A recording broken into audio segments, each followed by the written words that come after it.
Berikut akan saya contohkan terkait dengan cara pengisian soal menjodohkan dan juga soal jawaban singkat.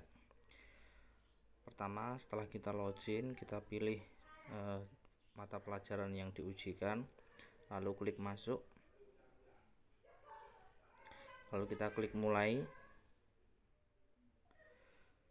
Nah, misalkan ini adalah soal penjodohan, maka ingat-ingat soal penjodohan kalau misalkan dalam soal itu ada 5 pernyataan, maka 5 pernyataan itu harus kalian jodohkan semua, tidak boleh dilewati. Nah, cara mengisinya adalah kalian harus memasangkan antara kolom yang ada di kiri dan kolom yang ada di kanan. Misalkan 5 kali 3 itu isinya adalah 15, maka 5 kali 3 kita klik, lalu kita pasangkan ke angka 15. Maka 5 kali 3 ini akan langsung berpasangan dengan angka 15. Begitupun angka-angka selanjutnya, 10 kali 9 adalah 90. Nah, kita pasangkan 3 kali 3 sama dengan 9. Nah, kita pasangkan seperti ini. 7 kali 7 sama dengan 49. 2 kali 9 sama dengan 18. Nah, kalau sudah seperti ini berarti jawaban kita sudah sesuai. Oke, kita next ke soal yang berikutnya. Nah, misalkan berikut ini pernyataan yang sesuai adalah di kolom sebelah kiri ada nama-nama makhluk hidup, ada hewan, ada manusia. Yang sebelah kanan adalah cara memenuhi kebutuhannya atau cara bertahan hidup dalam makan dan sebagainya. Kita lihat cicak. Cicak itu adalah hewan insektivora, pemakan serangga. Maka kita pasangkan cicak dengan insektivora. Nah, otomatis kolom cicak itu langsung berpasangan ke insektivora. Manusia kita pasangkan ke omnivora. Nah, otomatis kolom manusia langsung berpasangan pada omnivora. Harimau hewan karnivora, sedangkan monyet adalah hewan herbivora. Nah, jangan lupa semua pernyataan itu diisi.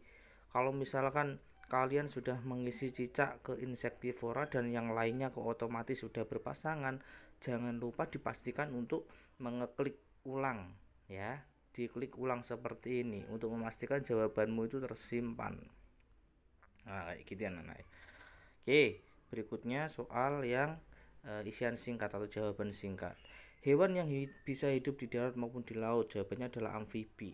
Nah, caranya kita ketik di kolom jawaban itu amfibi. Nah, tulisan amfibi ini bisa huruf depannya itu bisa besar, bisa kecil ya. Nah, caranya agar jawaban kita tersimpan, kita next terlebih dahulu ke soal berikutnya. Oke. Yang soal berikutnya sekalian kita isi terlebih dahulu ya. Gaya bahasa yang melebih-lebihkan atau membesar-besarkan kenyataan yang sebenarnya disebut hiperbola gitu kan. Nah, kita juga mengisi jawaban yang di soal yang berikutnya tadi. Nah, setelah kita isi, kita kembali ke soal yang tadi ya, Nana. Kita kembali ke soal yang tadi. Nah, memastikan bahwasanya jawaban kita yang tadi kita sudah ketik di kolom jawaban itu masih ada. Nah, setelah itu kita klik lagi jawaban kita ya. Jangan lupa kursor taruh di depan kata yang sudah kita ketikkan, lalu kita klik tombol backspace atau hapus atau delete. Nah, setelah itu baru kita next ke soal yang tadi, yang berikutnya tadi. Nah, di soal yang berikutnya juga kita lakukan hal yang sama dengan soal yang tadi gitu kan.